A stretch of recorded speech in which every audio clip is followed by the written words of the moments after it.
तो topic number first होता है कि जब पुराना प्रमाण और नए प्रमाण के रूप में चालू रखा जाए तब जब निवृत्त होने वाले साझेदार का भाग बाकी के साझेदारों के किस प्रमाण में बांटेंगे यह दिया ना हो तो ऐसा माना जाता है कि किसी साझेदार की निवृत्ति के बाद चालू रहने वाले बाकी के साझेदार भविष्य में अपने पुराने प्रमाण के में ही लाभ हानि का वितरण चालू रखते हैं, अर्थात उनका पुराना प्रमाण ही नया प्रमाण बनता है।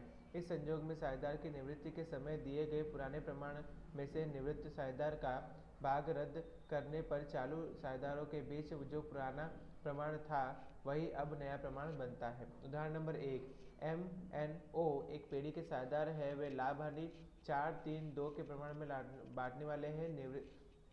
निम्नलिखित संजोगों में लाभ हानि के नए प्रमाण की गणना कीजिए। पहला, जब M की निवृत्ति हो। दूसरा, जब N की निवृत्ति हो। तीसरा, जब O की निवृत्ति हो। उत्तर देखते हैं बच्चों, क्या लिखा है कि MNO का पुराना प्रमाण 4-3-2 है। यदि M निवृत्त हो तो N और O का लाभ हानि का नया प्रमाण 3 और 2 हो जाएगा, और जब यदि N निवृत्त हो तो M और O का नया लाभ हानि का प्रमाण 4 और 2 अर्थात कि 2 और 1 हो जाएगा। यदि O निवृत्त होता है तो M और N का नया लाभ हानि का प्रमाण 4:3 होगा। यहाँ लाभ का प्रमाण भी चालू रहेगा, रहने वाले साझेदारों के पुराने प्रमाण में ही रहेगा। लाभ बराबर नया भाग माइनस पुराना भाग।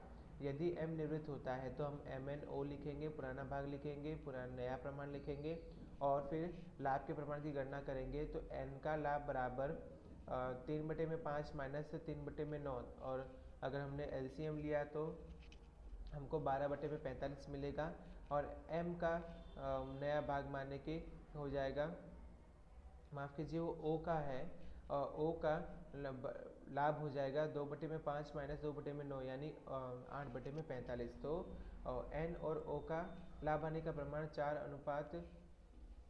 3:2 रहेगा।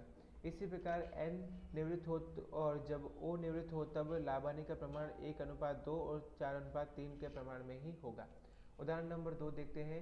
MNO 4/9, 1/3 और 2/9 भाग में लाभ हानि बांटने वाले साझेदार हैं। निम्नलिखित संजोगों में लाभ हानि के नए प्रमाण की गणना कीजिए।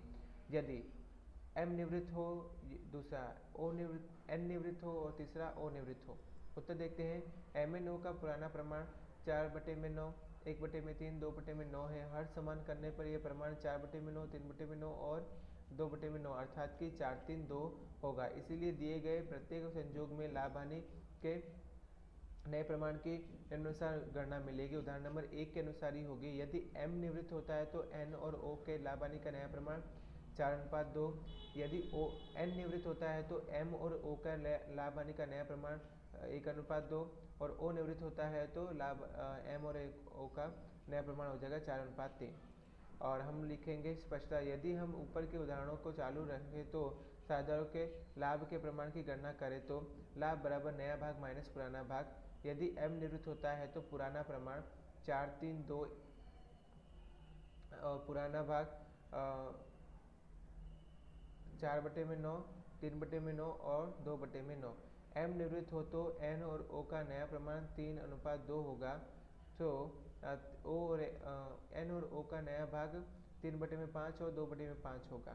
लाभ बराबर नया भाग माइनस पुराना भाग। N का लाभ बराबर 3/5 माइनस 3/9 यानी 12/45 और 8/45।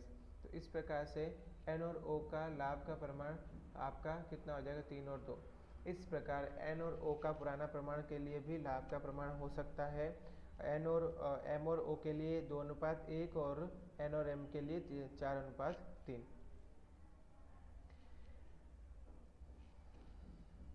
दूसरा टॉपिक, जब चालू रहने वाले भागीदारों को होने वाले लाभ का भाग दिया जाए तब निवृत्त होने वाले साझेदार भाग में से चालू रहने वाले साझेदार को मिलने वाले लाभ का भाग दिया जाता है, तब निम्नलिखित संजोगों में अनुसार सीधे ही लाभ हानि का नया प्रमाण ज्ञात करते हैं। नया भाग बराबर पुराना भाग प्लस लाभ। X Y Z 3:2:1 के प्रमाण में लाभ हानि बांटने वाला साझेदार है। Y साझेदार के रूप में निवृत्त हो रहा है। Y का लाभ का भाग में से 1/9 भाग X को और 2/9 भाग Z को मिलेगा। एक्स और जेड के लिए लाभ हानि के नए प्रमाण की गणना। एक्स वाई जेड पुराना प्रमाण 3:2:1, वाई के 2/6 भाग में से 1/9 भाग एक्स को और 2/9 भाग जेड को मिलता है। एक्स का नया भाग 1/9, जेड का नया भाग 2/9 हो। लाभ का प्रमाण 1:2। नया भाग बराबर पुराना भाग प्लस लाभ। एक्स का नया भाग 3/6 प्लस 1/9, एलसीएम लिया तो 11/18।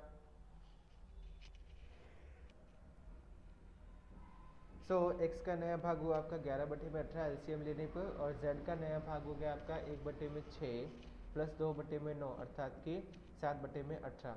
एक्स और जेड का नया लाभ हानि का प्रमाण होता है 11:7।